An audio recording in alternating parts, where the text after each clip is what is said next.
अस्सलाम वालेकुम नाज़रीन, रेड बॉक्स में आपको खुशामदीद। मैं हूं मोहम्मद आमिर जमील। सिंध हाई कोर्ट के हवाले से खबर देते चलते हैं। सिंध हाई कोर्ट और एंटी इंक्रोचमेंट का जो मामला है अब वो तवील इख्तियार करता जा रहा है और तूल पकड़ता जा रहा है। इस वक्त सिंध हाई कोर्ट ने नोटिस जारी किया है केएमसी को और दीगर इदारों को जो कि एंटी इंक्रोचमेंट की ड्राइव चला रहे हैं। लेकिन एंटी इंक्रोचमेंट की ड्राइव पर यह देखने वाली बात थी कि उन्होंने अपने रिमार्क्स में भी कहा और ये वाली बात क्लियर पोजीशन पर कही सिंध हाई कोर्ट ने कि हम किसी भी किस्म का स्टे ऑर्डर नहीं दे रहे हैं, कार्रवाई को किसी तौर पर भी मुअत्तल करने का हुक्म नहीं दे रहे हैं। इस वक्त जितने भी लीज घर हैं चाहे उनके ऊपर लीज दी गई तो उस मामले को देखा जाएगा, लेकिन फिलहाल जो कराची में एक एंटी इंक्रोचमेंट की ड्राइव जारी है इसे नहीं रोका जाएगा। इसके जवाब में फरीक ने यह कहा कि केएमसी और दीगर इदारों ने मिलकर हमें लीज अलॉट की, हमारे तमाम मामलात को क्लियर किया, हमारे पास लीगल डॉक्यूमेंट मौजूद है और हम बारहा ये दुहाई दे चुके हैं कि जब हमारे पास तमाम लीगल डॉक्यूमेंट्स मौजूद हैं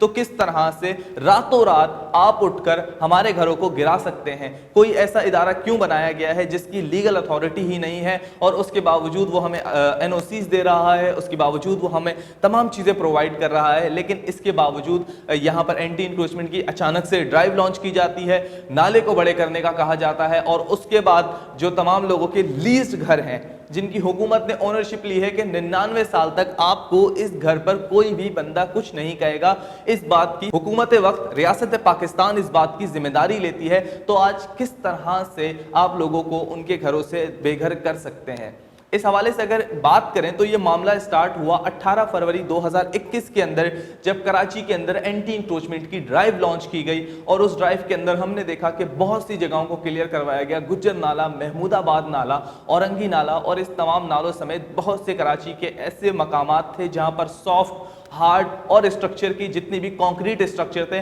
उन तमाम किस्म की जो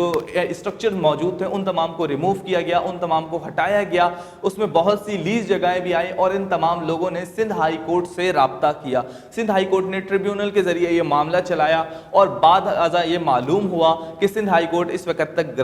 किसी भी किस्म का स्टे ऑर्डर नहीं दे रहा है, एंटी इंक्रोचमेंट की ड्राइव जारी है। अब ये देखना है कि उन तमाम लोगों के ड्राइव के अंदर अगर घर आ गए तो इसके बाद क्या हाल होगा, क्योंकि अगर बताया जाए गुज्जर नाले के अंदर तकरीबन 30% लोगों के घरों को नुकसान पहुंच सकता है। इसी तरह से बहुत कम घर बताए जा रहे हैं, 4000 में से 1000 भी घर हैं जिनको 30% नुकसान पहुंच सकता है, जबकि कुछ स्ट्रक्चर्स हैं जिनको मुकम्मल तौर पर गिराया जाएगा। इसी तरह से महमूदाबाद नाले के अंदर भी तकरीबन 200 स्ट्रक्चर बताए जा रहे हैं जिनको मुकम्मल तौर पर गिराया जाएगा और गुज्जर नाले में भी कुछ इसी तरह की सूरत हाल नजर आती है। तो इन तमाम मामलात को अगर देखते हुए भी बात करें तो किसी एक घर को भी गिराया जाए तो वो भी उस शख्स के लिए बहुत मुश्किल होता है कि वो उस घर को दोबारा बना सके। इस हवाले से अब जो भी डिटेल होगी हम आपको आगाह करते रहेंगे। मजीद खबरों और डिटेल्स के लिए देखते रहिए रेड बॉक्स।